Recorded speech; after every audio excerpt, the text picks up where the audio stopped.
Hello बच्चों, कैसे हैं आप लोग। मैं हर्ष त्यागी बाहुबली फिजिक्स वाला प्लेटफॉर्म पर एक बार फिर से आप लोगों का स्वागत करता हूं आवर्त सारणी के लेक्चर नंबर 2 में। और आज हम पहली बार आवर्त सारणी को कॉन्सेप्टली सीखना स्टार्ट करेंगे। चलिए भाई, बिना किसी देरी के शुरुआत करूंगा मैं। और आज के लेक्चर में हम, लक्ष्य तो हमारा वही है यार, पीरियोडिक टेबल, उसके बाद हम पढ़ेंगे, है ना।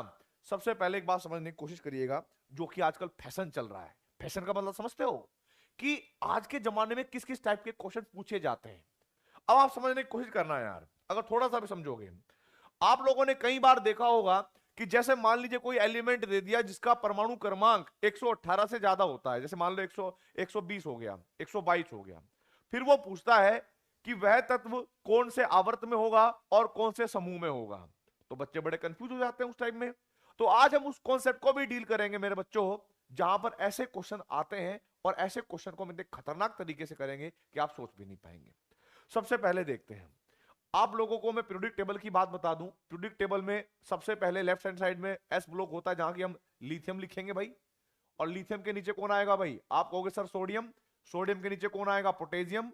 पोटेशियम के नीचे कौन आएगा? रुबीडियम। रुबीडियम के नीचे कौन आएगा? सीजियम। और सीजियम के नीचे कौन आएगा? फ्रांसियम। ये एलिमेंट यानी ये तत्व आपको साफ साफ दिख रहे होंगे। अब जरा देखो, लिथियम के बाद मेरे पास बेरिलियम है, और बेरिलियम के नीचे कौन आएगा भाई? आप कहोगे मैग्नीशियम, फिर क्या आएगा? कैल्शियम, फिर आएगा स्ट्रोंसियम, फिर आएगा बेरियम, और फिर क्या आएगा? रेडियम। आएगा कि नहीं बताओ यार? आपको सर बिल्कुल आएगा। अब जरा देखो, जब मैं बात करूंगा बेरिलियम के बाद की, तो बेरिलियम के बाद कौन आएगा? बोरोन। और जब बोरोन आएगा तो आप लिखोगे यहां पर बोरोन, नीचे आएगा एल्यूमिनियम, उसके बाद गैलियम, उसके बाद इंडियम, और उसके बाद थैलियम। बाकी कुछ रेडियो एक्टिव है ना, उनको अलग या कोई डिस्कवर नहीं हुए होंगे। आगे बढ़ते हैं। बोरोन के बाद कार्बन है, और कार्बन के नीचे सिलिकॉन होगा, और सिलिकॉन के नीचे भाई जर्मेनियम, स्टेनम और प्लम्बम। प्लम्बम का मतलब समझते हो? स्टेनम का मतलब होता है टीन, प्लम्बम का मतलब होता है लेड। समझ में आई बात? लेड। इधर देखो, कार्बन के बाद nitrogen, phosphorus, arsenic, antimony, base में तो आ गया। उसके बाद ऑक्सीजन, सल्फर, सेलेनियम, टिलूरियम, पोलोनियम आएगा कि नहीं आएगा? बोलो यार। आप कहोगे सर बिल्कुल एस ब्लॉक वाले तत्व ऐसे हैं और पी ब्लॉक वाले तत्व ऐसे हैं, डी ब्लॉक वाले मैंने अभी लिखे नहीं। ठीक है, इसलिए कंफ्यूज होने की कोई आवश्यकता नहीं है। अब जरा देखो, ऑक्सीजन के बाद कौन आएगा? बोलो यार। आप कहोगे सर फ्लोरीन आएगा, और फ्लोरीन की मम्मी क्लोरीन आएगी, फिर ब्रोमीन आएगी, फिर आयोडीन आएगी, और उसके बाद एस्टेटीन आएगी। अब जैसे आप फ्लोरीन के इधर रखोगे राइट हैंड साइड में, तो यहां पर आपको नियोन रखना पड़ेगा, और नियोन के ऊपर एक हीलियम रख लेना, और हीलियम के बाद आर्गन, क्रिप्टन, यहां पर जीनोन आएगा, आप लोग जानते होंगे, और रेडॉन आएगा। और एक और एलिमेंट भी है ऑक्सीनियम, और जिसको हम अनन ऑक्टीनियम भी कहते हैं। ठीक है भाई, तो ये एस ब्लॉक के और ये पी ब्लॉक के तत्व हैं। पहले अगर मान लो मैं आपसे एकदम रैंडमली कह दूं, ऐसे ही बोल दूं कि बताओ भाई ये टिलूरियम का परमाणु क्रमांक कितना होगा, यार सिटी मिट्टी गुल हो गई, ये तो कैसे निकालेंगे? इनको सबको ऐसे लाइन से याद करना पड़ेगा, इतना रट्टा फेंकी हमारा खतरनाक है नहीं। समझ रहे हो कि नहीं? ऐसा ही सोचोगे तुम कि टिलूरियम का अगर मैं रैंडमली पूछ लूं कि इसका परमाणु क्रमांक क्या है, तो सिट्टी पिट्टी गुल हो जाएगी। सेम टू सेम मैंने आपसे रैंडमली पूछा कि बताओ भाई ये जो टिन है स्टेनम, इसका परमाणु क्रमांक बताओ। सर फिर आप मजाक कर रहे हैं, मजाक कर रहे हैं, बार बार आप हमें हमारी बेइज्जती काहे कर रहे हो? नहीं पता तो नहीं पता, हम नहीं बताएंगे, सिखाओ आप, उसके बाद हम बताएंगे। तो जरा समझिएगा कैसे क्वेश्चन आएंगे।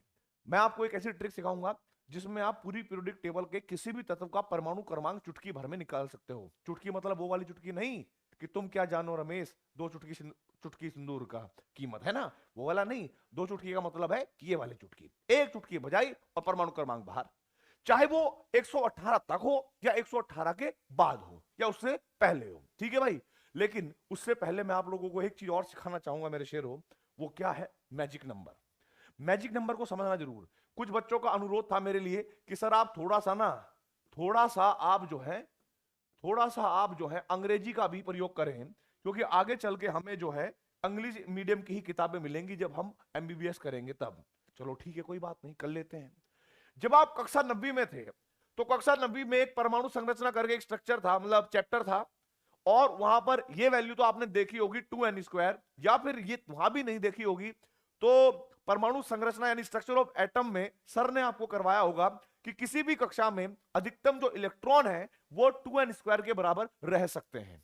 ये संख्या आप जानते हैं। अब आप समझने की कोशिश करना, बस ऐसे ही 2n² को ऐसे ही याद कर लो। पता है कैसे? माना कि अगर मेरे पास n की वैल्यू 1 होगी तो आप मुझे बताइए 2n² यानी 2 1 का स्क्वायर किसके बराबर होगा? आप कहोगे सर 2 के बाहर है ना। उसके बाद यदि मैं n की वैल्यू 2 रखूं तो यहां पर मैं 2 इंटू में 2 का स्क्वायर करूंगा, 2 का स्क्वायर यानी 2 का वर्ग करूंगा तो 4 आएगा, और 4 को 2 से गुणा करूंगा तो 8 आएगा। आ गया जी 8, आ गया 8। ठीक है, अब देखो आगे। अगर मैं n की वैल्यू 3 करता हूं यानी 3 करता हूं तो 2 और 3 की घात 2 का मतलब क्या हो गया भाई? 18 हुआ। अगर मैं n की वैल्यू 4 कर दूं तो 2 गुणा 4 की घात 2 का मतलब कितना हुआ? 32 हुआ। और इसी प्रकार से एंड सो ऑन चलते रहेंगे भाई।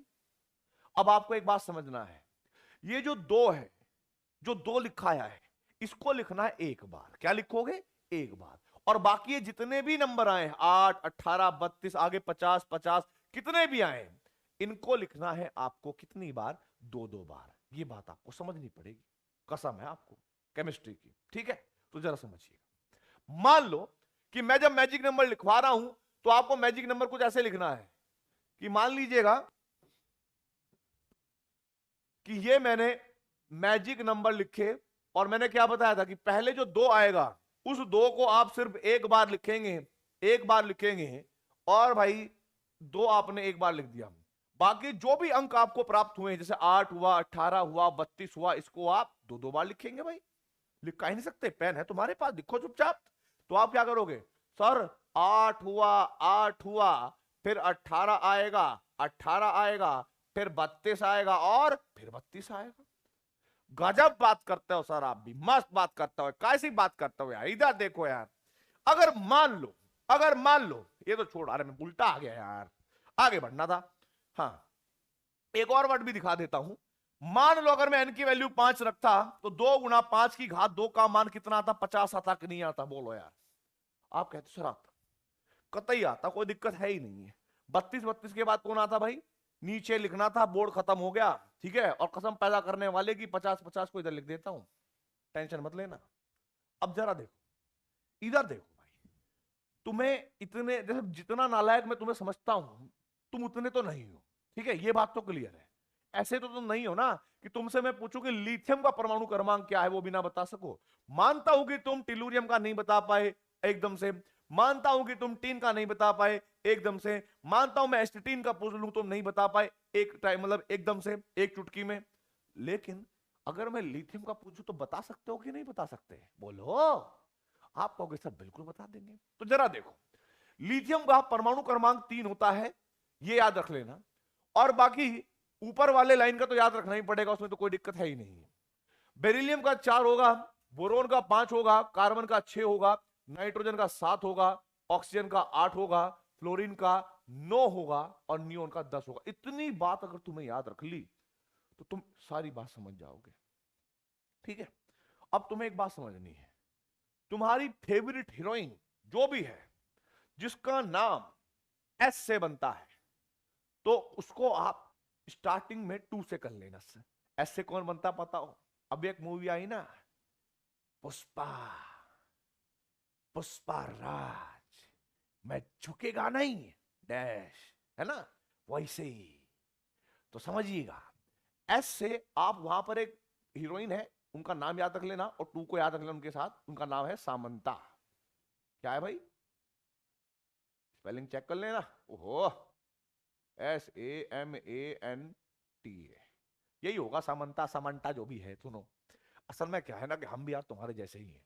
हमने भी अपने टाइम पे हिंदी मीडियम से ही पढ़ाई करी थी, तो अंग्रेजी में पढ़ाना तो आ गया, चीजें तो सब पढ़ ली, पर स्पेलिंग में कहीं गड़बड़ कर देते हैं, इसलिए ज्यादा बेइज्जती मत करना, अपने ही आदमी है। दूसरी में, अब ये जो 8 है, इस वाले 8 को समझना भाई। इस 8 पे भी आपको एक हीरोइन का नाम रख लेना है, याद कर लेना। तुम तो बड़े तेज हो, याद तो कर ही लोगे। तो तुम्हें एक हीरोइन का नाम रखना है जिसका नाम पी से हो। या तो प्रियंका चोपड़ा रख लो, और किसी की देसी हीरोइन याद हो तो भाई वो पारो भी याद सकता है। ठीक है, पारो। तो आप प्लीज समझने की कोशिश करिएगा।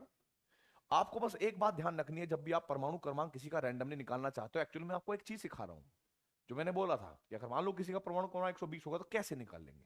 ठीक है, सबसे पहले मैं बेसिकली एक तरीका बताता हूं कि अगर मेरे पास एस ब्लॉक का कोई भी तत्व है और एस ब्लॉक के किसी भी तत्व का मैं रैंडम परमाणु क्रमांक निकालना चाहता हूं, चाहे बेरियम का निकालूं, रेडियम का निकालूं, सीजियम का निकालूं, फ्रांसियम का निकालूं, एकदम रैंडम, आपको क्या करना है कि मान लीजिए कि ये आवर्त सारणी का एस ब्लॉक है, ठीक है, लिथियम पे हो आप, तो आप टपाटप समन्ता के पास हो। कहां पर हो भाई?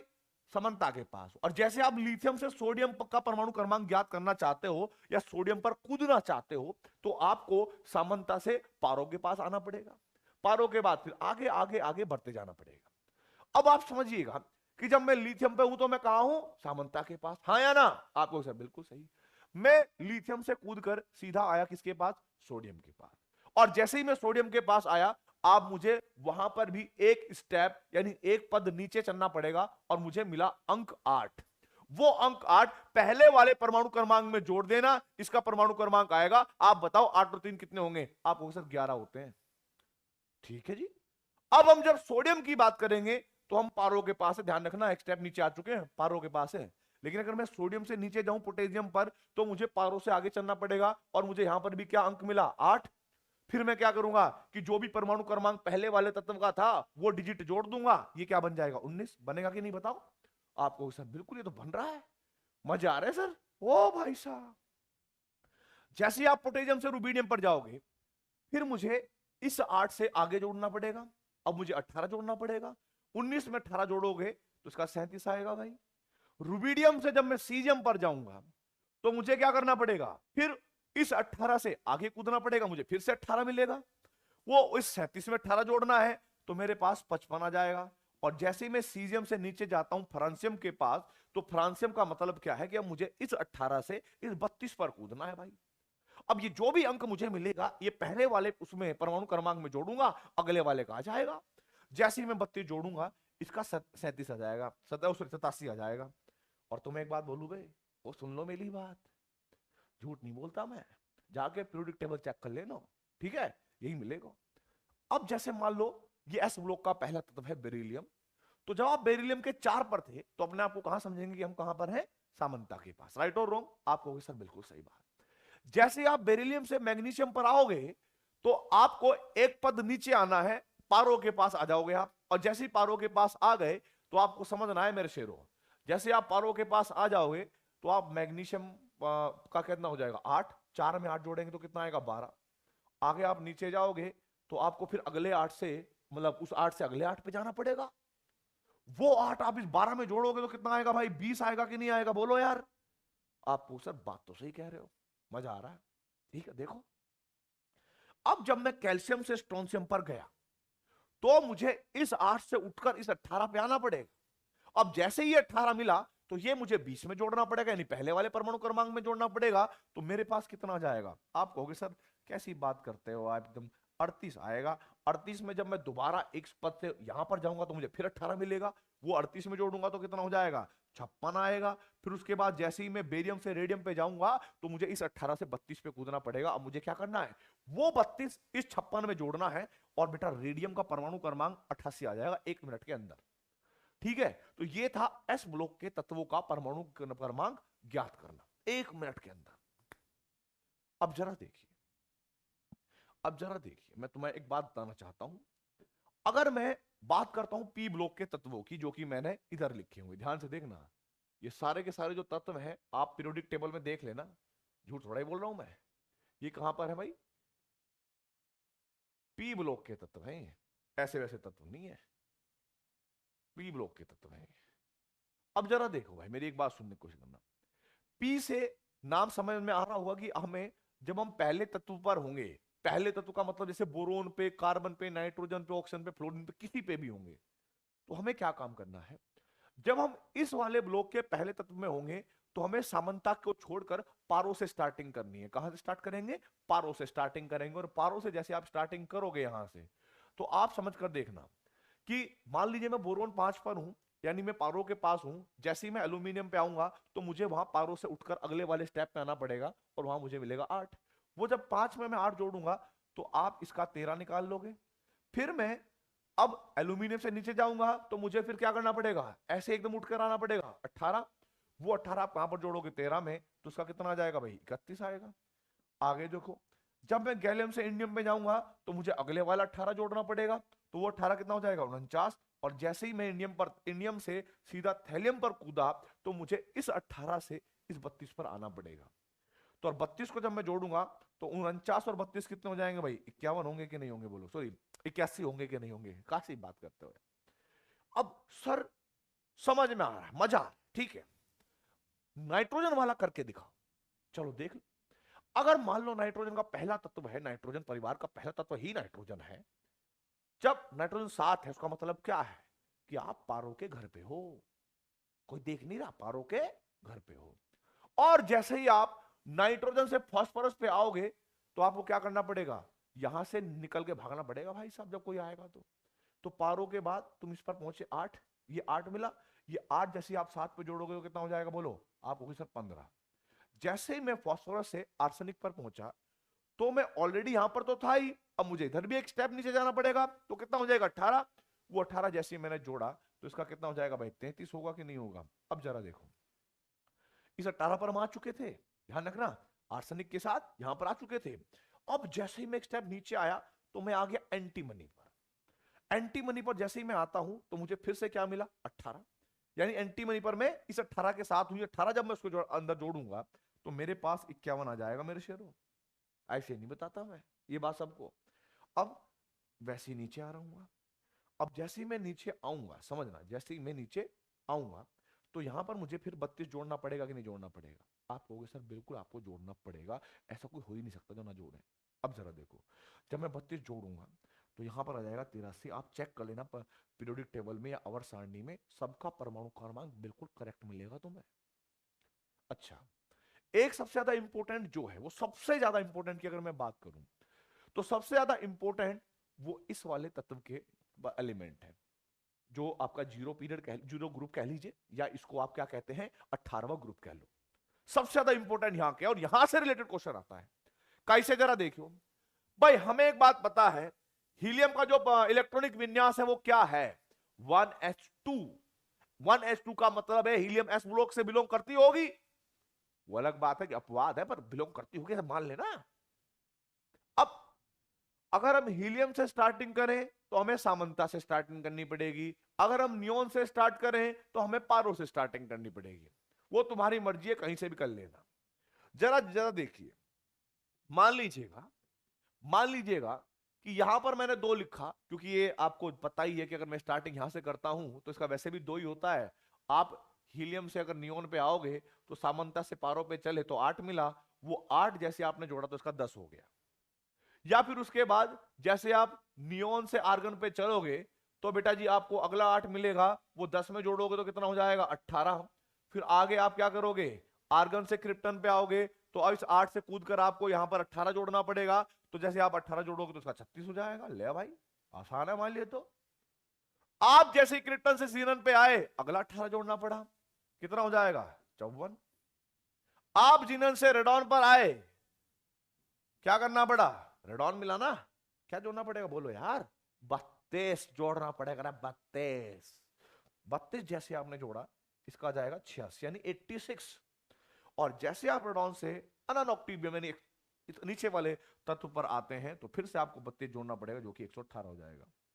अब सबसे इंपॉर्टेंट क्या है वो मैं आपको बताना चाहता हूं, और किस इस कॉन्सेप्ट के इर्द गिर्द कैसे क्वेश्चन आते हैं, प्लीज समझिएगा।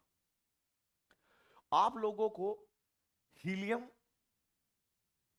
Neon, argon, krypton, xenon, radon, अनऑक्टिबियम, ठीक है भाई, ऐसे मान के चलना है। अब हमें ये बात पता है इसका जो परमाणु क्रमांक है वो 2 है, 10 है, उसके बाद इसका 18 है, और इसका क्या होगा भाई बोलो, इसका होगा हमारे पास कौन सा, अरे बोल दो भाई यार, 36 होगा इसका, 36, 54 और इसका 86 और 118। अब आप समझने की कोशिश करना कि मान लो ये पीरियोडिक टेबल के भाग हैं, इनके इधर कोई भी पीरियड आता है, कोई भी आवर्त आता है तो अंतिम तत्व यही होते हैं, और इनका जो समूह होता है यानी जो इनका ग्रुप होता है, ओहो कहां लिख दिया मैंने भी, इनका जो ग्रुप होता है सभी का, वो 0 ग्रुप या 18वां ग्रुप होता है, ये बात आप जानते हैं। मान लीजिएगा अगर आपको ये फाइंड करना हो या निकालना हो कि फलाना ढिमकाना परमाणु क्रमांक का एलिमेंट कहां पर पाया जा सकता है, तो प्लीज समझिएगा जैसे भी क्वेश्चन आएंगे, इनका जो भी परमाणु क्रमांक होगा, इनके परमाणु क्रमांक के आसपास 4 जोड़कर या 2 जोड़कर, या तो अगर इसको हम n मान लें तो n+2 या n-4 तक आपके क्वेश्चन बनते हैं जो नीट में आ सकते हैं, इससे बाहर नहीं आएगा, ये बात ध्यान देना। अगर मैं इसके परमाणु क्रमांक को z मान लूं, समझते हैं जेड से डिनोट करते हैं भाई, तो z+2 या तो यहां तक रेंज होगी उसकी, और कहां तक, z-4 तक रेंज होगी बस। अब कोई भी z हो, अब आप समझने की कोशिश करिएगा, मान लिए कि हमारे पास ये हीलियम है और ये इसका इस वाले आवर्त का अंतिम तत्व है, और कोई आपसे ये पूछे कि भाई 7वें परमाणु क्रमांक वाला तत्व कौन से आवर्त में पाया जाएगा, और हम लोग ये भी जानते हैं कि अगर मैं पीरियड की बात करूं, मैं किसकी बात करूं भाई, पीरियड की बात करूं, तो ये पीरियड 1 में होता है, ये 2 में, 3 में, 4 में, 5 में, 6 में, 7 में, यानी 7वें पीरियड में, यानी आवर्त में, राइट। तो जरा देखो, सातवां तत्व, जब 7वें परमाणु क्रमांक वाले तत्व की बात करेंगे तो हमें एक आइडिया लगेगा कि भाई पहले वाले में तो बिल्कुल नहीं हो सकता, क्योंकि हीलियम 2 लास्ट है, उसके ज्यादा हो ही नहीं सकता। फिर हमने देखा कि नियॉन, ओ भाई साहब गजब बात हो गई। गजब बात होने का मतलब पता क्या हो गया, कि इसका अंतिम तत्व 10 है, 7 वाला इससे पीछे ही कहीं आया होगा। अब ये बात हमें हिंट लग चुका है कि पहले में आया नहीं, इसका मतलब कहां पर आया होगा, दूसरे में आया होगा। तो जो भी वो आपके पास 7 परमाणु क्रमांक वाला तत्व है, उसका आपको आइडिया लग जाएगा कि वो दूसरे आवर्त से बिलोंग करता है या उससे संबंधित है। फिर उसके बाद समझिएगा, फिर उसके बाद अगर हमें उसका निकालना पड़े, क्या ग्रुप निकालना पड़े, तो आप लोग इतना तो जानते ही होंगे ना मेरे नालायक बच्चों, इतना तो तुम जानते होंगे कि ये है पीरियोडिक टेबल जैसा घर, एक सुंदर सा घर। ये वाला ग्रुप 18 है, 18 के बाद कौन आएगा बोलो, 17 आएगा, 16 आएगा, 15 आएगा, 14 आएगा, 13 आएगा कि नहीं आएगा रे बाबा, आपको बिल्कुल। अगर आपको पता है कि ये मेरे पास 10वां जो है 18वें वाले ग्रुप में है, तो 7वां वाला कहां हो सकता है, तो भाई 18 से 1 कम कर देंगे तो 9वें वाला का पता लग जाएगा कि वो 17वें वाले में होगा। अब 8वें परमाणु क्रमांक वाला कौन से में होगा, 16वें वाले में होगा, और 7वें वाला कहां पर होगा, 15वें वाले ग्रुप में होगा। तो इस तरीके से आप ऐसे रेंज बढ़ाएंगे, इधर कुछ भी वैल्यू होगी। अब मैं आपको एक कठिन शब्द देता हूं, कठिन वैल्यू देता हूं, आपको निकालना है कि 33 परमाणु क्रमांक है, 33 परमाणु क्रमांक वाला तत्व दिया हुआ है, उसका आपको आवर्त निकालना है कि वो आवर्त कौन से आवर्त में होगा, और उसका समूह निकालना है कि वो कौन से समूह से बिलोंग करेगा। इतनी बात वो पूछेगा। आप मुझे बताओ, जब आप लोगों को ये बात याद होगी तो ये बात तो क्लियर है कि भाई तीसरे आवर्त में 18 से ज्यादा नहीं आ सकते, और भाई चौथे वाले में 36 अधिकतम है, तो 33 कहीं इसके पीछे ही रहा होगा यार। 18 से लेकर 36 तक जितने भी वो संख्या रही होंगी वो इस वाले में आई होंगी कि नहीं आई होंगी, बोलो आपको सब बिल्कुल। तो आवर्त पता लग जाएगा कि नहीं लग जाएगा उसका, जो भी 33 वाला होगा आपको सही क्या होगा, आपको 4। फिर अगर वो 33 वाले का हम ग्रुप सोचे क्या होगा, तो प्लीज समझना है, 36 अगर यहां है तो 35, 34 और 33, इसका मतलब क्या हो गया भाई, कि ये 18वां ग्रुप होगा तो ये 17वां हुआ, ये 16वां हुआ, और ये 15वां ग्रुप हुआ, तो यानी 15वां ग्रुप यानी समूह की संख्या पता लग जाएगी कि नहीं लग जाएगी, बोलो यार। आपको सर पता लग गया, कोई दिक्कत नहीं है, ठीक है। एक परमाणु क्रमांक है जिसका होगा हमारे पास 88, क्या होगा जी, 88 परमाणु क्रमांक दिया हुआ है किसी परमाणु का एक्स का, और वो इसके बारे में पूछ रहा है कि उसका आवर्त क्या होगा, उसका समूह क्या होगा। अब जरा आइडिया लगाओगे तो आपको यह बात समझ में आ जाएगी कि भाई छठे आवर्त में 86 तक तत्व आ सकते हैं, 87 88 तो नहीं आएंगे। क्लियर हो गई बात। अब जरा देखो, और 86 से लेकर 118 परमाणु क्रमांक वालों के बीच में जिसका भी परमाणु क्रमांक होंगे वो 7वें वाले आवर्त में आएगा, यानी उसका आवर्त तो पता लग गया ना। अगर ये एक्स तत्व है तो उसका आवर्त क्या हो जाएगा भाई, इसका आवर्त हो जाएगा 7। क्लियर हो गई। अब बात करते हैं कि इसका समूह क्या होगा। अब आप समझना, 86 यहां पर है, 87 पहले पॉइंट पर आएगा कि नहीं आएगा मान लो इधर, और 88 दूसरे वाले पॉइंट पर आएगा कि नहीं आएगा? तो भाई ये पहला ग्रुप होता है, दूसरा ग्रुप होता है, इसी में 88 मिल जाएगा तुम्हें। तो तुम्हें पता लग जाएगा कि भाई इसका जो समूह संख्या होगी, इसके लिए जो समूह संख्या होगी वो 2 होगी। या कई बार वो पूछ सकता है कि वो कौन सी धातु हो सकती है, तो आप लोगों को पता होना चाहिए कि ग्रुप 2 में या समूह 2 में क्षारीय मृदा धातु को रखा जाता है। इस टाइप के क्वेश्चन आ सकते हैं। अब ग्रेटर देन, अब मैं बात करूंगा ग्रेटर देन 118। एक क्वेश्चन में एक तत्व दिया है x, मान लिया ऐसे ही वेरिएबल है, और बोला कि एक का परमाणु क्रमांक 120 है, तो बताइए इसका आवर्त समूह या किस प्रकार की धातु हो सकती है। ऐसा क्वेश्चन पूछा गया। आप मुझे बताइए क्या यहां पर पीरियोडिक टेबल में 118 तक मैंने मैनेज करा कि नहीं करा? 118 तक आ सकते हैं। अगर आपको ऐसा लगे कि सर इसके नीचे अगर हमें कोई 8वां आवर्त बनाना पड़े, तो उसके अंतिम तत्व को मैंने क्या बोल दिया भाई? And element. एंड एलिमेंट बोले, ऐसे अपनी तरफ से मान लिया। एंड एलिमेंट को अगर हम ऐसे रिप्रेजेंट करें तो उसका परमाणु क्रमांक कितना हो सकता है?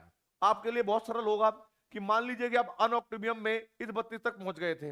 अगर आप इसके नीचे कोई और तत्व मानेंगे जिसको मैंने क्या कहा? एंड एलिमेंट, तो आप उसमें कितना जोड़ोगे? 50। और जैसे आप 50 जोड़ोगे इस 118 में, तो आपको उसका परमाणु क्रमांक मिल जाएगा 168 ना, 168। तो आपको ये हिंट लग जाएगा कि 118 के बाद के और 168 से पहले वाले सारे के सारे तत्व जो हैं वो 8वें आवर्त में आएंगे। कौन से आवर्त में आएंगे भाई साहब? 8वें में आएंगे। तो जरा देखो, इसका जो आवर्त है वो तो हमें क्लियरली पता लग गया। कौन सा होगा? बोलो। 8वां। अच्छा, अगर समूह की बात करें तो समूह तो क्लियर दिख रहा है कि भाई 118 यहां पर होगा, 119 पहला, 120 दूसरा होगा, और दूसरा तत्व तो दूसरे वाले समूह में ही आएगा। तो यहां पर आप क्या लगा लोगे भाई? समूह हो जाएगा दूसरा। और अब मुझे बताओ दूसरा तत्व कौन से वाले मेटल होती है, कौन से वाली धातु होती है? आप कहोगे सर यह तो एक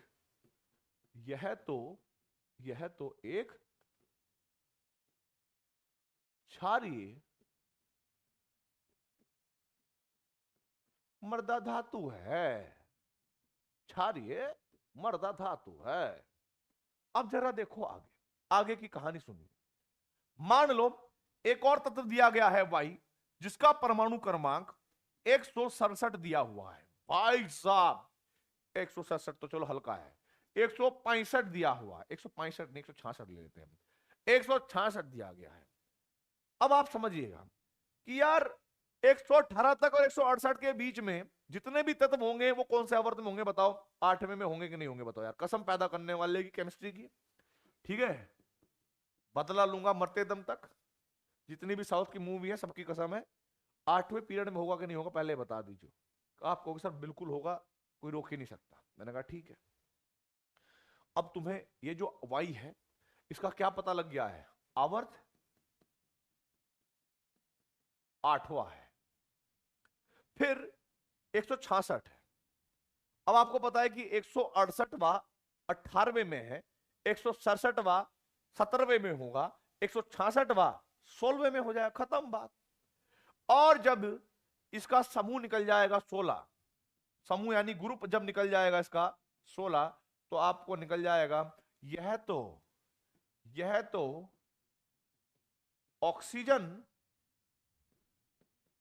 परिवार का सदस्य। कैसे लिखते हैं भाई? अरे यार अंग्रेजी खत्म बात कर रहे हो। सदस्य है, ठीक है भाई, ये बात तुम समझ जाओगे कि नहीं? तो इस प्रकार के जो क्वेश्चन होंगे जो तुम्हें लगता होगा कि मतलब डरावने वाले हैं, वो डरावने होते नहीं, बड़े सिंपल हैं। अपने पर बिलीव रखना और कहना ऑल इज वेल, कॉन्सेप्ट हमने सीखा हुआ है। अब तो हम धरती का कोई भी क्वेश्चन है लगा देंगे, कोई दिक्कत नहीं है सर। चलिए भाई साहब, ये कॉन्सेप्ट क्लियर होता हुआ सारी चीजें मैनेज कर दी गई हैं तुम्हारे सामने। किसी का भी परमाणु क्रमांक जो है निकालने की ट्रिक जो है वो तुम्हें सिखा दी गई है। अब चुपचाप अगर कोई भी क्वेश्चन मिले तो कर लेना, चाहे कोई भी किताब से हो। ठीक है भाई, चलिए अब हम बात करेंगे आगे। और बात करेंगे आगे किसकी? इससे पहले एक और पॉइंट निकालना चाहता हूं, क्या है प्लीज समझिएगा। कई बार ऐसा क्वेश्चन भी पूछा गया है हालांकि ऐसे क्वेश्चन ज्यादातर आईआईटी में पूछे जाते हैं, लेकिन मैं तो पढ़ाऊंगा क्योंकि वो पीरियोडिक टेबल का पार्ट है। हल्का सा, ये ज्यादा नहीं है। कि आप लोगों को इस तरह की पीरियोडिक टेबल है, ये तो आप जानते ही हैं भाई। इस पीरियोडिक टेबल में आप इतनी बात तो आप जानते ही हैं, हाँ या ना? आपको सर बिल्कुल ये बात हम जानते हैं। तो जरा देखिए यार, ये जो अरेंजमेंट है, एक्स अक्ष के अनुसार जो अरेंजमेंट है एलिमेंट यानी तत्वों की, इनको हम पीरियड कहते हैं कि नहीं कहते? आप बोलो यार। आपको सर बिल्कुल इनको पीरियड कहते हैं। और अभी तक की आवर सारणी में कुल कितने पीरियड हैं? आप कहोगे सर अभी तक की आवर सारणी में 7 पीरियड यानी 7 आवर्त हैं। और जो वर्टिकल अरेंजमेंट होती है, यानी लंब वाली जो अरेंजमेंट है, ऊपर से नीचे वाली जो अरेंजमेंट है, वाई अक्षीय अरेंजमेंट है, उसको हम ग्रुप कहते हैं। इसको मैंने अंग्रेजी में लिखा, या हिंदी में इसको हम समूह कहते हैं। और ये होते हमारे पास 18। इतनी बात आप जानते होंगे। अब क्वेश्चन कैसा पूछा गया? क्वेश्चन ये पूछा गया कि भाई साहब ये वाला पीरियड है वो, जय पीरियड में कितने तत्व आ सकते हैं ये बता दीजिए हमें पीरियोडिक टेबल के। अब बहुत सारे बच्चों को तो लगता है कि भाई समूह जो है वो 18 है। जैसे मान लो मैं आपको क्वेश्चन दूं कि बताइए 7वें आवर्त में कितने तत्व होंगे, तो आधे जेंटलमैन लोग सोचते होंगे यार 18 समूह हैं, एक एक करके रख दिया गया होगा, 18 आ गए होंगे। मैंने कहा ठीक है, पहला ऑप्शन ही मिलेगा वहां पे 18 का। मैच भी होगा, मजा भी देगा, तुम्हें फील भी देगा कि भाई 18। हम भी वही सोच रहे हैं और पेपर में भी ऑप्शन वही दे रखा है, लगाओ टिक। आप भाई साहब 4 नंबर पक्के, लेकिन 4 नंबर ना मिलेंगे वहां पे, कतई नहीं मिल सकते। -1 मिलेगा। ठीक है, समझ लो इस बात को। और एक होती है हाइपोथेटिकल पीरियोडिक टेबल, काल्पनिक पीरियोडिक टेबल बनवाएंगे वो तुमसे। तब वो पूछ लेंगे कि बता तू तीसरे वाले आवर्त में कितने तत्व होंगे। निकाल नहीं पाओगे, थर थर थर थर थर थर थर थर ऐसे हिल जाओगे। ठीक है, अब सबसे पहले काम क्या करना है? मान लो दुनिया का कोई भी पीरियोडिक टेबल हो, चाहे वो रियल पीरियोडिक टेबल हो या काल्पनिक यानी हाइपोथेटिकल पीरियोडिक टेबल हो, हम सबका सुधार करेंगे। कैसे? सबसे पहले कोई भी जेंटलमैन आदमी या कोई भी संस्था एनटीए वगैरह ही आपसे क्वेश्चन करती है कि भाई फलाना ढिमकाने आवर्त में इतने तत्व होंगे, तो कम से कम आवर्त की संख्या तो देगी ना वो, हाँ या ना? आपको सब बिल्कुल देगी। अब केजरीवाल ने, आप लोग जानते होंगे दिल्ली के मुख्यमंत्री केजरीवाल, उन्होंने एक रूल दिया था ओड और इवन का, यानी सम और विषम संख्या का। ऐसा मैं बोल रहा हूं इसलिए क्योंकि आजकल जो अनपढ़ लोग हैं उनको पता लग गया कि ओड और इवन क्या होते हैं। तुम्हें तो पता ही होगा ना यार। अब आप समझिएगा कि जो आवर्त संख्या होती है, आवर्त संख्या होती है यानी पीरियड का जो नंबर होता है, मेरे शेरों, वो 2 प्रकार का हुआ। कौन सा? सम या विषम। सम या विषम, यही होंगे भाई। अब जरा देखिए सम संख्याएं क्या होंगी। सम आवर्तों की बात कर रहा हूं मैं। सम आवर्त के अंदर, सॉरी सम नहीं, सम, हाँ विषम, पहले विषम पढ़ेंगे। विषम आवर्तों में तत्वों की गणना। अब जरा देखिए, पहले तो ये पता होना चाहिए कि ना विषम संख्या होती क्या है। देखो जो 2 से डिवाइड नहीं होती, जैसे 1, 3, 5 और 7, अभी तक की जो आवर्त सारणी में है, इस नंबर के आवर्त अभी तक पाए गए हैं। लेकिन कोई अगर ये क्वेश्चन ये पूछ ले कि भविष्य में एक साइंटिस्ट यहां तो सीधा रॉकेट पकड़े पहुंच गए दूसरे वाले प्लेनेट पे, रिसर्च जारी करी, रिसर्च जारी करने के बाद और बहुत सारे एलिमेंट यानी तत्व खोज लिए, और हमें पीरियोडिक टेबल को बड़ा बनाना पड़ रहा है, तो बता दीजिए 9वां आवर्त अगर बनाना पड़े तो उसमें कितने तत्व हम रख सकते हैं? पूछेगा, रख सकते हैं। क्या करोगे वहां पे? क्या करोगे बोलो यार? अरे ऐसी शक्ल देखने की बात ना हो। इधर देखो, मैं कह रहा हूं कि धरती पे अगर तुमसे कोई ये भी पूछ लेना कि 999 वाला आवर्त बनाना है, उसके अंदर बता देंगे हम कितने एलिमेंट रख सकते हैं। छोटा मोटा मत समझिए अपने आप को। ठीक है, दूसरे क्या होंगे भाई हमारे पास? विषम आवर्त। ओ भाई, सॉरी सम आवर्त। ओ भाई साहब, ओ भाई साहब, सम आवर्त। सम आवर्त का मतलब क्या होता है? इवन नंबर वाले। भाई साहब गजब, कौन कौन से नंबर? 2, 4 और 6 अभी तक विद्यमान है, लेकिन भविष्य में अगर 1000वां भी बनाना पड़ जाए ना मेरे शेरों, अपन को झुकने का नहीं है। ठीक है, ऐसा ही सेम एटीट्यूड अपने अंदर रखना है। समझ में आई कि मैं झुकेगा नहीं कॉन्सेप्ट के सामने। यहां पर एक फॉर्मूला है, नंबर ऑफ एलिमेंट बराबर 2 इंटू में n+1 डिवाइड बाय 2 का होल स्क्वायर, जहां पर n जो होगी वो आवर्त की संख्या होगी। मेरी बातों पे भरोसा मत करना, ठीक है, मैं ऐसे पढ़ाता हूं उल्टा सीधा, ठीक है, पहले प्रूव करूंगा फिर मान लेना, ऐसे मत मानना। मान लो अगर मैं n की संख्या 1 रखता हूं, तो n की संख्या मतलब है आवर्त संख्या 1, तो नंबर ऑफ एलिमेंट जो होंगे यानी पीरियड के अंदर पहले वाले में वो 2 इंटू में 1+1 डिवाइड बाय 2 का होल स्क्वायर। आप कहोगे सर इतना गणित तो हमें आता है, 1 और 1 2 होते हैं, 2 को 2 से भाग करेंगे 1 आएगा, 1 का वर्ग करेंगे 1 आएगा, 1 की दुगुना 2 से करेंगे तो हमारे पास 2 आ जाएगा सर। और हमें पता है सर कि पहले वाले में हाइड्रोजन और हीलियम यही दोनों रखे हुए हैं सर, हमें पता लग गया।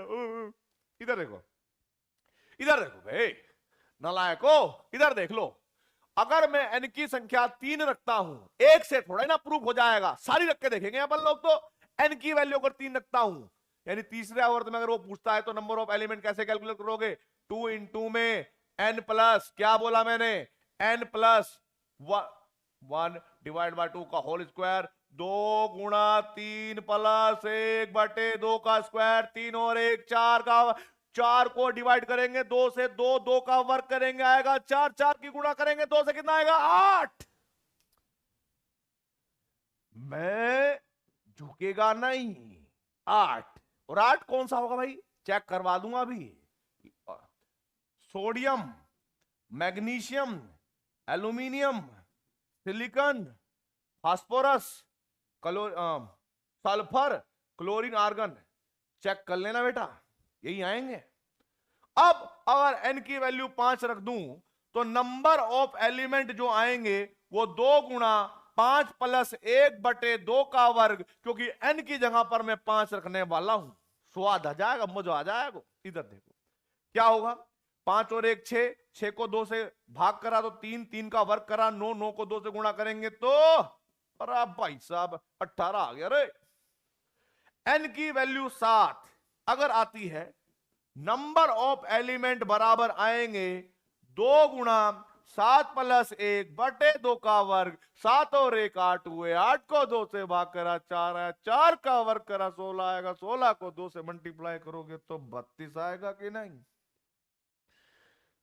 अब वो लोग जो लोग ये सोच रहे थे संख्या ग्रुपों की 18 तत्व 32, कैसे मान ले हम बात, सर कैसा गलत पढ़ा रहे हैं हम।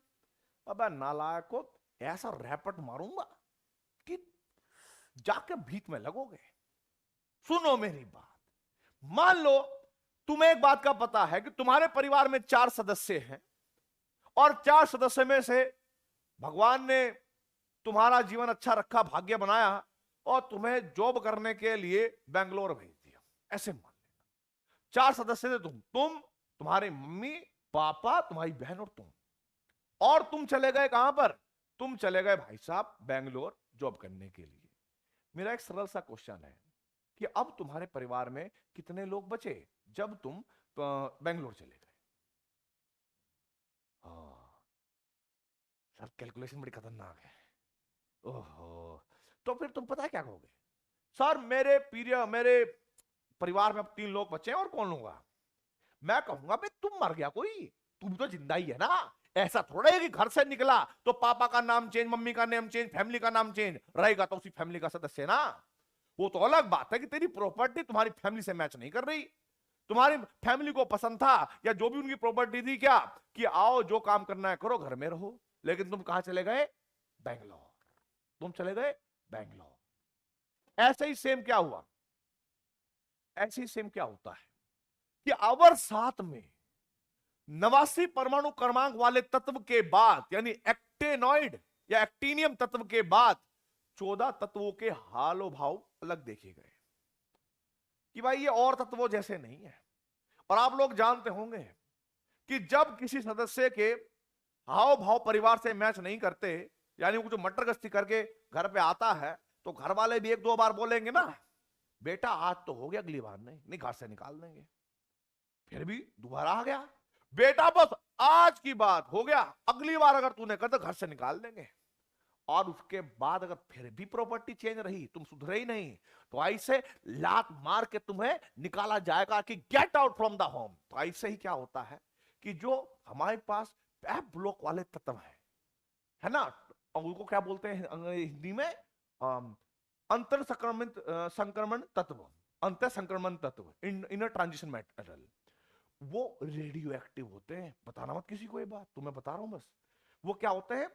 वो होते हैं हमारे पास रेडियो एक्टिव, और बाकी रेडियो एक्टिव नहीं है। अगर वो रेडियो एक्टिव होंगे तो इसका मतलब है कि उनकी प्रॉपर्टी मैच उनसे नहीं करती। और आप लोग जानते हैं कि हमें क्या करना होता है कि आवर्तों में तत्व इस तरीके से अरेंज करना होता है, या ग्रुवों में तत्व इस तरह से अरेंज करना होता है कि उनके जो भौतिक गुण और रासायनिक गुण कहीं ना कहीं मैच करें। अब क्योंकि एफ ब्लॉक वाले तत्वों के रासायनिक गुण से मैच करते नहीं थे, तो उनको निकाला, बाहर घर से निकाला। लेकिन सीधी सी बात यह कि निकलने के बाद भी उन्होंने अपने माता पिता का नाम चेंज नहीं किया, यानी वो अभी भी उसी परिवार के कहलाए जाएंगे जिनसे उनको निकाला गया था। जैसे कि तुम जॉब करने के लिए क्या हो गए, बेंगलोर चले गए, पर तुम्हारे परिवार में तो अभी भी 4 ही सदस्य कहलाएंगे ना, तुम भी तो अपने परिवार का हिस्सा रहोगे ना, वैसे ही वो भी रहेंगे। तो नीचे के जो आपके पास 14 एलिमेंट होंगे, वो ऊपर वाले कितने में जुड़ जाएंगे, 18 में। जिस तरह से आंसर आपका 32 आएगा। अब भाई ये तो थी बात हमारे पास किसकी, जब आपके पास आवर्त की संख्या विषम होंगी। अब मान लो कि अगर किसी आवर्त की संख्या सम हो, तब हमें क्या करना पड़ेगा? तब क्या कहूंगा सर, बता दो। अब जरा देख लो इधर को, यार तुम लोग समझते तो हो नहीं। हाँ, इधर देखो, नंबर ऑफ एलिमेंट बराबर 2 into में n plus 2 डिवाइड बाय 2 का होल स्क्वायर कर देना बस। इतना सा काम करना है। डिफरेंस क्या है? डिफरेंस सिर्फ इतना है कि जहां पर आप n+1 कर रहे थे, बस इसको n+2 कर देना इधर, ठीक है।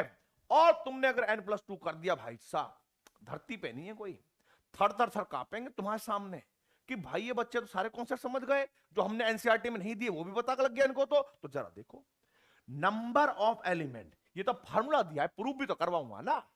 तो अगर मैं n की संख्या 2 रखता हूं, तो नंबर ऑफ एलिमेंट बराबर आएंगे किसके, 2 into में 2 + 2 डिवाइड बाय 2 का होल स्क्वायर आएगा कि नहीं? 2 और 2 4 हुए कि नहीं? 4 को 2 से भाग करेंगे तो 2 आएगा, 2 का वर्ग करेंगे तो 4 आएगा, और 4 को 2 से गुणा करेंगे तो 8 आएगा। ऐसे गिनो, lithium, beryllium, boron, carbon, nitrogen, oxygen, neon. 8 हुए क्या, बेइज्जती करवा रहा है? हाँ, लिथियम, बेरिलियम, बोरोन, बोरोन के बाद कार्बन, नाइट्रोजन, ऑक्सीजन, फ्लोरीन, हाँ, और नियॉन। हो गए ना 8? यस, देखो 8 आ गए। अब जरा देखो आगे, मान लीजिएगा इधर अगर मैं n की संख्या 4 कर दूं, तो नंबर ऑफ एलिमेंट बराबर आएंगे 2 गुना, जहां n था वहां 4 कर देंगे, 4 + 2 का ऐसे डिवाइड बाय 2 का वर्ग कर देंगे। 4 और 2 कितने हो गए मेरे शेरों? आप कहोगे सर 6, 6 को 2 से भाग करोगे तो 3, 3 का वर्ग करोगे तो कितना आएगा, बोलो भाई? नो, मल्टीप्लाई करोगे 2 से, 18 आंसर आएगा। n की वैल्यू जब रखोगे 6 तो मजा आ जाएगा। नंबर ऑफ एलिमेंट बराबर 2 गुना 6 + 2 डिवाइड बाय 2 का होल स्क्वायर। 6 और 2 कितने हो रहे? 8, 2 का वर्ग 4, वर्क करा, आंसर आएगा 32। ऐसे, ठीक है। तो आगे अगर वो आपसे ये कहें भविष्य में कि 10वां पीरियड बनाए, तय फॉर्मूला लगा लीजिए चुपचाप। कोई वो कहे कि भविष्य में 9वां पीरियड बनाना पड़े, जय फॉर्मूला लगा लीजिए चुपचाप, ज्यादा चुटर पटर करने की जरूरत ना है, ठीक है, सब समझ जाओगे तुम। अब एक क्वेश्चन और आता है, ये क्वेश्चन ऐसा नहीं कि जेई में आता है, ये क्वेश्चन नीट में भी आता है, नीट में ही आता है, मतलब बेसिकली बात हूं। और ये परमाणु संरचना का है। उसमें क्या कहता है वो,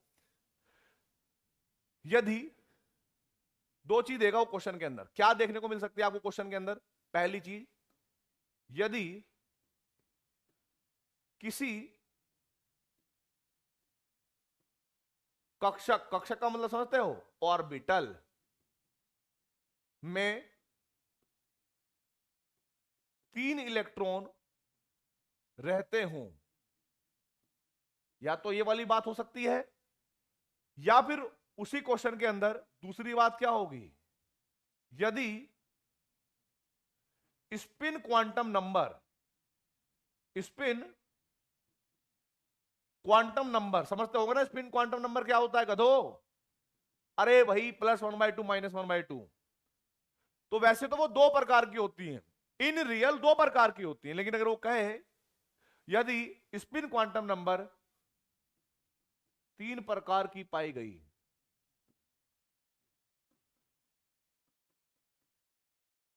और इन चीजों को सोचते हुए हमें क्या करना पड़े, कोई आवर्त सारणी बनानी पड़े, है ना भाई? हमने एक काल्पनिक हमने एक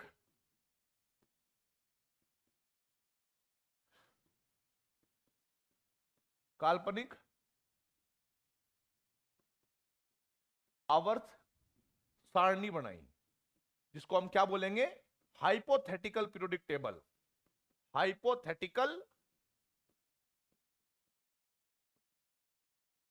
पीरियोडिक टेबल अगर आप बनाते हैं तो उसके किस किस आवर्त में कितने कितने तत्व आएंगे, उनका भी आपको एक तरीका बता देता हूं मैं आप लोगों को, प्लीज समझिएगा।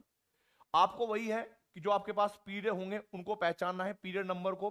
वो 2 ही प्रकार के होंगे, या तो वो होंगे ओड नंबर और या फिर होंगे वो even number.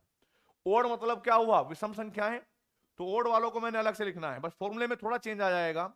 Number of element, जहां पर आप 2 से गुणा कर रहे थे ये वैल्यू सेम रहेगी, n+1 डिवाइड बाय 2 का होल स्क्वायर, ये बिल्कुल सेम रहेगी।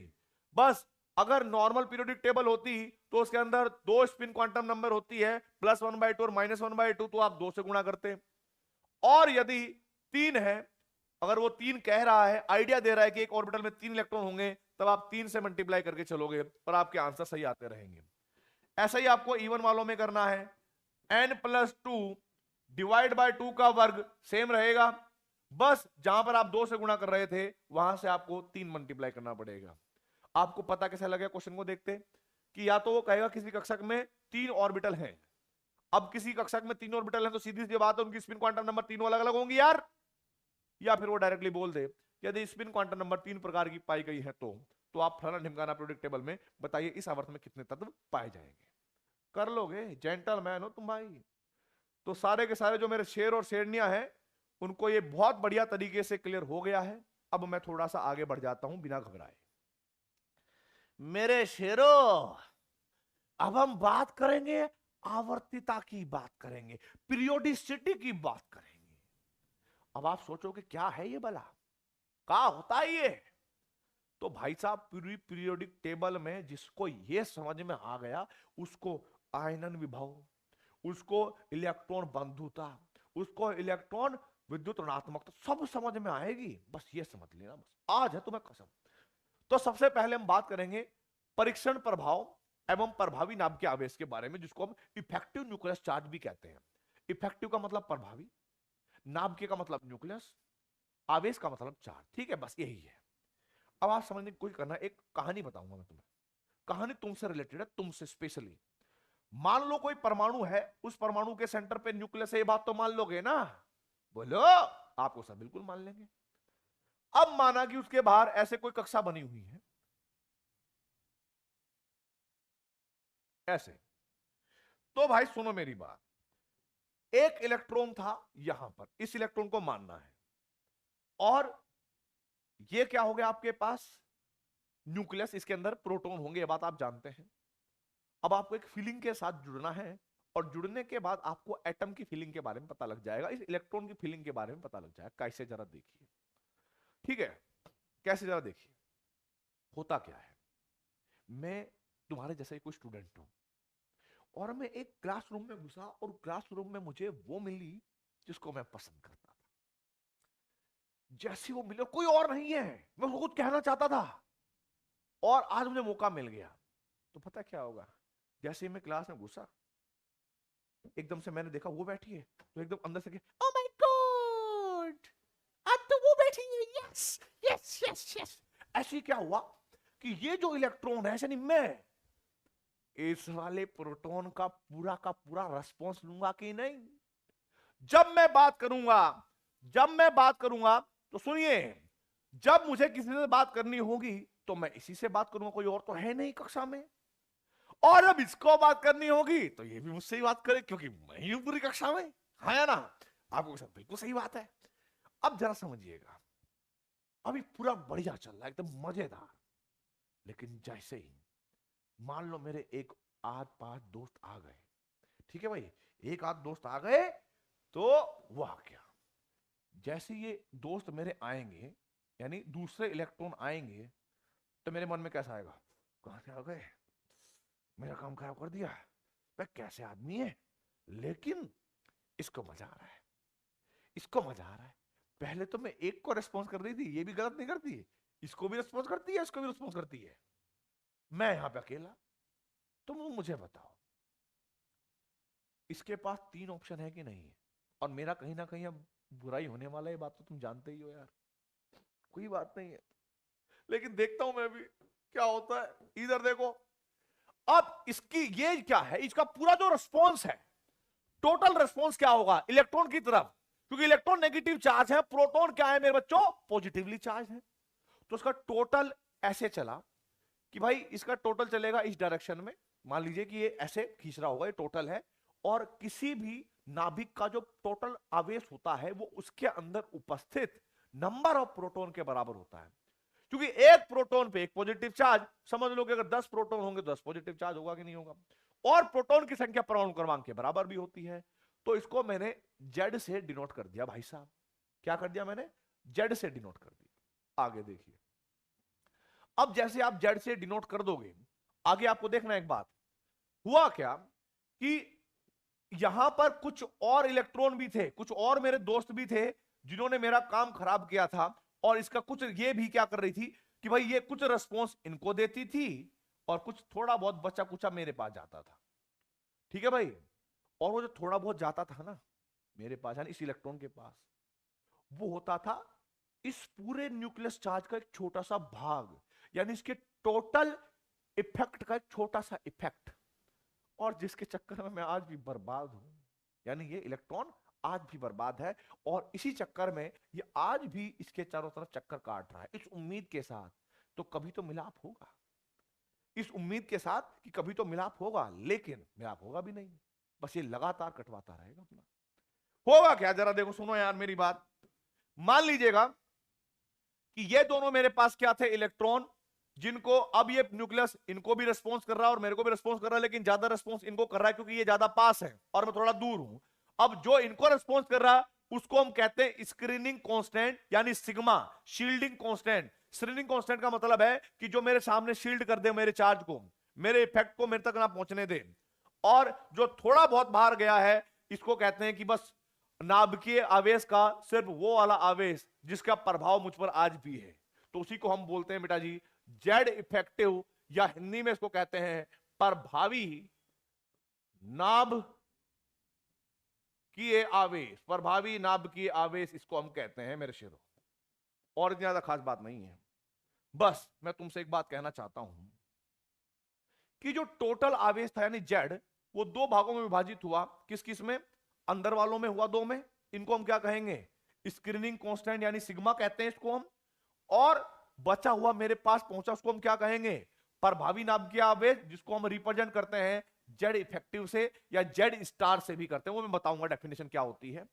अगर मुझे जेड इफेक्टिव निकालना हो तो मैं समीकरण में थोड़ा सा परिवर्तन करूंगा, इस सिग्मा को इधर लेके जाऊंगा तो जेड माइनस के सिग्मा बन जाएगा। और ये वाली समीकरण आपको एनसीईआरटी में भी दे रखी है। वो अलग बात है कि एनसीईआरटी में देने के बावजूद भी आप लोग प्रभावी नाभिकीय आवेश को सही तरीके से समझ नहीं पाए हैं। कोई बात नहीं, समझाएंगे, क्या कर सकते हैं भाई, अपन का तो काम ही समझाना है ना, बताओ क्या कर सकते हैं। तो पहले तो हम बात करेंगे इसकी परिभाषा की, इसकी परिभाषा बहुत जरूरी है। फिर मैं आपको उसको कैलकुलेट करना सिखाऊंगा और कुछ प्रूफ भी दूंगा। क्या करूंगा मेरे बच्चों, कुछ प्रूफ भी दूंगा, जरा समझिएगा कैसे। आप जरा देखो इधर परिभाषा में कि नाभिकीय आवेश का वो भाग, नाभिकीय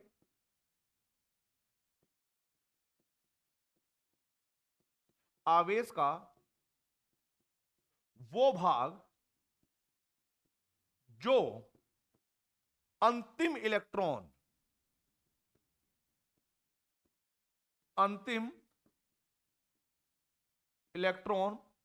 अनुभव करता है, एक्सपीरियंस करता है, अनुभव करता है,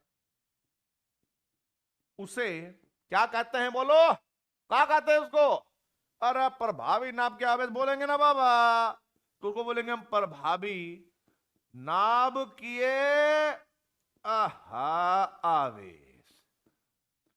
प्रभावी नाभिकीय आवेश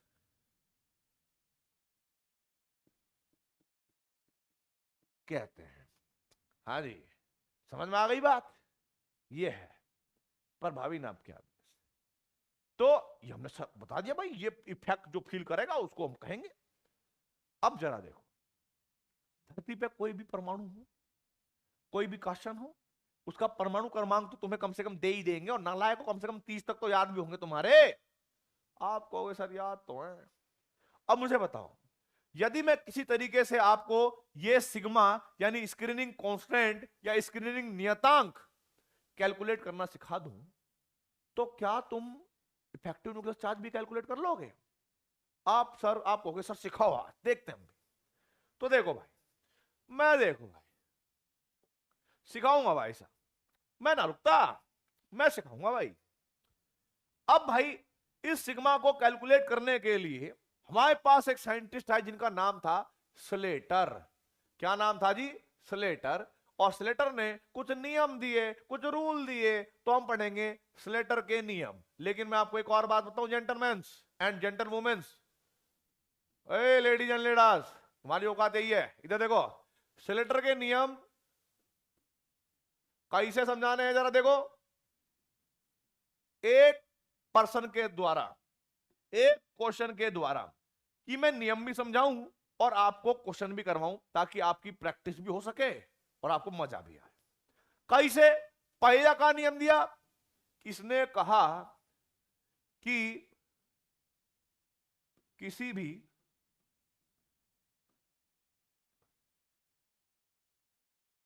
भी परमाणु का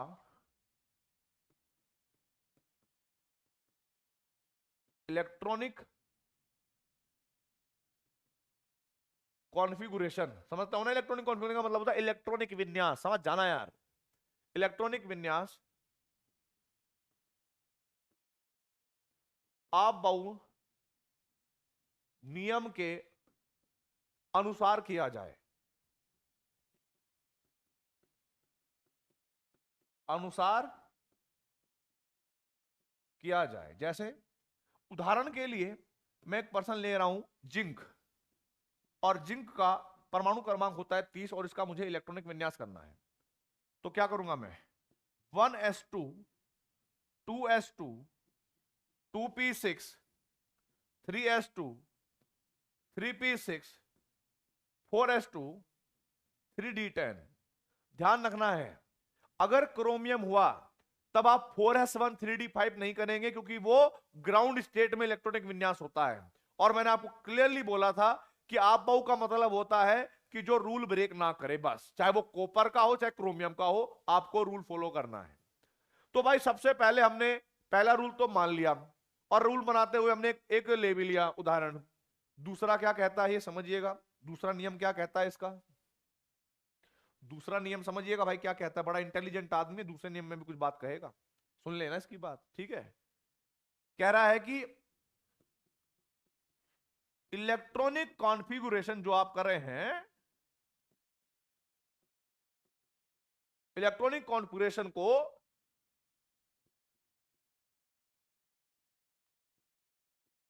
कक्षाओं और ग्रुप में अरेंज कर दो, ग्रुप में अरेंज कर दो। ऑर्डर दे रहा भाई साहब, करना पड़ेगा अब हमें, कर दो। अब भाई कक्षा का मतलब क्या होता है कि जैसे मान लो कोई भी कक्षा जो पहले आएगी ना, जो कक्षा पहले आएगी उसको पहले अरेंज करना है, जो बाद में आएगी उसको बाद में, फिर उसके बाद जो आती रहेगी उसको हिसाब से करते रहेंगे।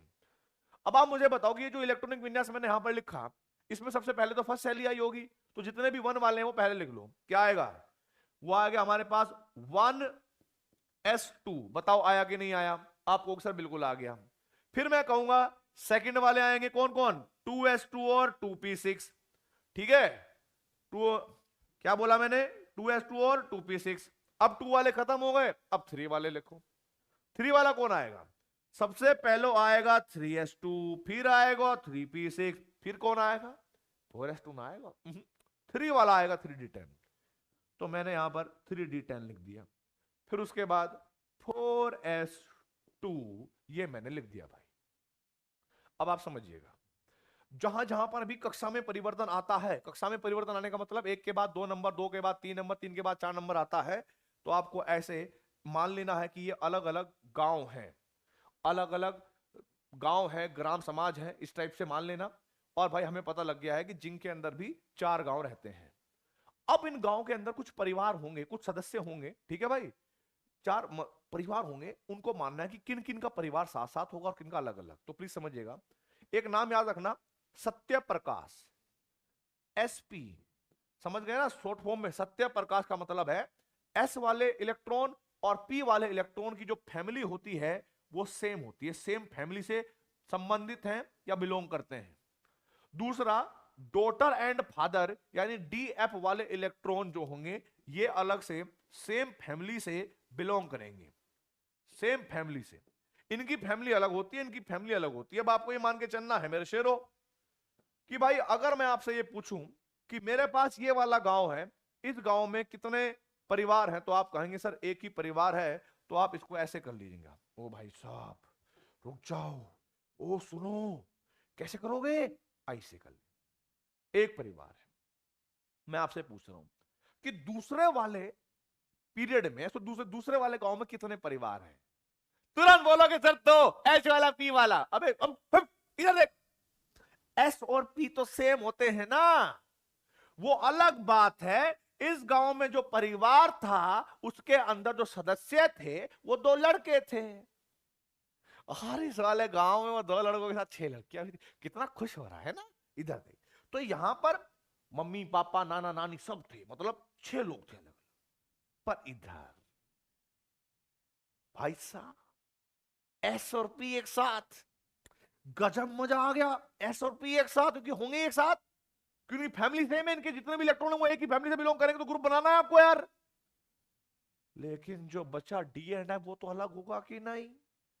आप कहोगे सर बिल्कुल ऐसा ही करना पड़ेगा, हमें करना पड़ेगा, नहीं करोगे तुम। और ऐसे ही मैं यहां पर करवाऊंगा कि इस वाले परिवार में सिर्फ एक बचा। आई हूं, मैं मान के चलता हूं कि आपको कक्षाओं में और ग्रुप में विभाजित करना आ गया या संगठित करना आ गया है। अब जरा देखो भाई, तीसरे नियम में क्या कहते हैं हमारे स्लेटर अंकल? ये डराने की कोशिश करेंगे पर डरना नहीं है। तीसरे में ये सीधा सिग्मा को कैलकुलेट करने के नियम ही दे देते हैं, और तो हम कहेंगे सिग्मा की कैलकुलेशन, सिग्मा की कैलकुलेशन जब वह सत्य प्रकाश यानी एसपी फैमिली, मतलब उस इलेक्ट्रॉन के लिए, ऐसे कर लेंगे, सिग्मा की कैलकुलेशन उस इलेक्ट्रॉन के लिए, उस इलेक्ट्रॉन के लिए, उस इलेक्ट्रॉन के लिए जो सत्य प्रकाश फैमिली का सदस्य है, का सदस्य है। तो जरा देखो भाई, स्लाइड नहीं थी तो इसलिए मुझे वही रूल नंबर 2 तो लिखना ही पड़ेगा दोबारा से। क्या था भाई? जिंक 30 लिखा था, फिर मैंने आपको इलेक्ट्रॉनिक विन्यास अरेंज कर दिए थे, 1s2, 2s2, 2p6, उसके बाद 3s2, 3p6 और 3d10 जिंका, और 4s2। आप लोगों को याद होगा ऐसे मैंने ग्रुप बनवाए थे, अगर आपको याद होगा थोड़ी शर्म लिहाज होगी तो याद कर लेना भाई। और मुझे इसके लिए सिग्मा कैलकुलेट करना है, तो सिग्मा का एक फॉर्मूला होगा, एक सूत्र होगा, उसको याद रख लेना है, NOG -1। अच्छा सुनो, एक और बात बताऊं मैं, बहुत सारे बच्चे तुम में से ऐसे भी होंगे गधे जो सोचेंगे कि सर ये तो हमारे नीट का पार्ट नहीं है। देखो मैं ये नहीं कह रहा कि तुम इसको याद रखो, ना कोई कंपलसरी है इसको, लेकिन सिखाऊंगा मैं जरूर। इसलिए सिखाऊंगा क्योंकि जितना पार्ट तुम्हारे नीट में है वो सारे के सारा जो है आपके सिलेबस से रिलेटेड है, इसीलिए ये कैलकुलेट करना बहुत जरूरी है, इसको समझना जरूरी है। आप दोबारा रिवाइज करो ना करो, लेकिन मेरे साथ जब आप पढ़ रहे हो ना, मेरे साथ आप जब पढ़ रहे हो तो कृपया करके मेरे साथ साथ इनके क्वेश्चंस करते रहना, थोड़ा सा भरोसा रख लेना, ठीक है।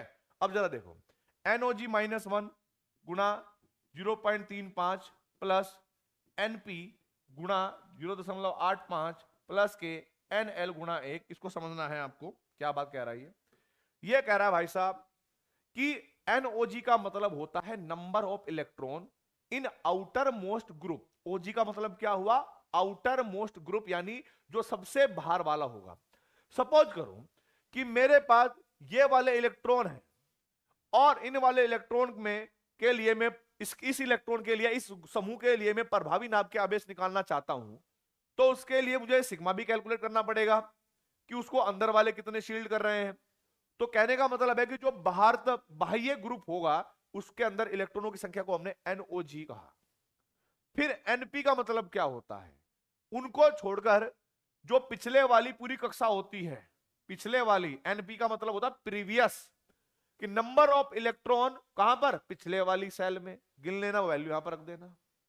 और प्लस NL का मतलब क्या होता है कि इन सबको छोड़कर जितने इलेक्ट्रॉन बचे होंगे लेफ्ट साइड में, ये सारे हो जाएंगे NL। ये लेफ्ट साइड में बचा के नहीं बचा, और ये क्या होंगे भाई NP, और ये क्या होंगे NOG। आप यहां पर बस फार्मूले में वैल्यू पुट कर देना, आंसर अपने आप आ जाएगा। कैसे रखोगे कि सर NOG में 2 -1 गुणा 0.35 प्लस के 18 गुणा 0.85 प्लस के 10 गुणा 1, ऐसे करोगे आप। भाई यहां तो गणित है, थोड़ा सा जोड़ लेना यार।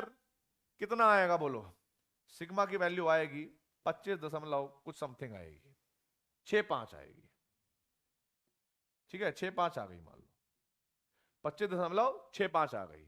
और आपको प्रभावी नाभ के आवेश जेड इफेक्टिव अगर निकालना हो तो जेड माइनस के सिग्मा करोगे ना। जेड का मतलब क्या है, टोटल नंबर ऑफ प्रोटॉन, जिनके अंदर कितने होंगे 30, 30 में से ये घटाओगे 25.65 बराबर आएगा 4.35, ठीक है। तो ये प्रभावी नाभ के आवेश है जो आपको कैलकुलेट करना है, ठीक है। ये प्रभावी नाभ के है जो आपको कैलकुलेट करना है, और ये मैंने आपको 3 ही नियम दिखाए, ज्यादा नियम नहीं दिखाए, होते हैं और भी, पर मैं आपको सिर्फ इतना ही पढ़ाऊंगा जितने को आपको रिलेट करवा सकूं। तो भाई ये बात आपको समझनी है, ये क्वेश्चन आपको करना पड़ेगा, आपको कसम है केमिस्ट्री की, नहीं करोगे तो बेटा भस्म हो जाएगी पूरी केमिस्ट्री, बता रहा हूं मैं तुम्हें, मैं नहीं छोड़ने वाला, चुपचाप कर लीजिए उसको। अब जरा देखो, मैं आपको एक और छोटी सी बात बताना चाहूंगा मेरे शेरों। अगर मैं दूसरे आवर्त की बात करूं, लिथियम, मैं थोड़ा सा हिंट दूंगा क्योंकि मुझे समझाना है, प्रूव करवाना है। लिथियम के बाद बेरिलियम, बेरिलियम के बाद बोरोन, बोरोन के बाद कार्बन, कार्बन के बाद नाइट्रोजन, ऐसे मैंने लिख दिया। इसका परमाणु क्रमांक क्या होगा भाई 3, इसका क्या होगा 4, इसका क्या होगा 5, इसका क्या होगा 6, इसका क्या होगा 7। इन्हीं पर मैं बता देता हूं रिसर्च करके हुए कि मान लो अगर इसका इलेक्ट्रॉन, इनका मैं निकालना चाहता हूं प्रभावी नाभ के आवेश, तो आप मुझे बताइए रूल नंबर 1 क्या है कि इनका इलेक्ट्रॉनिक विन्यास कर दो आप बाउ के नियम के अनुसार। तो पहला रूल तो ये हो गया।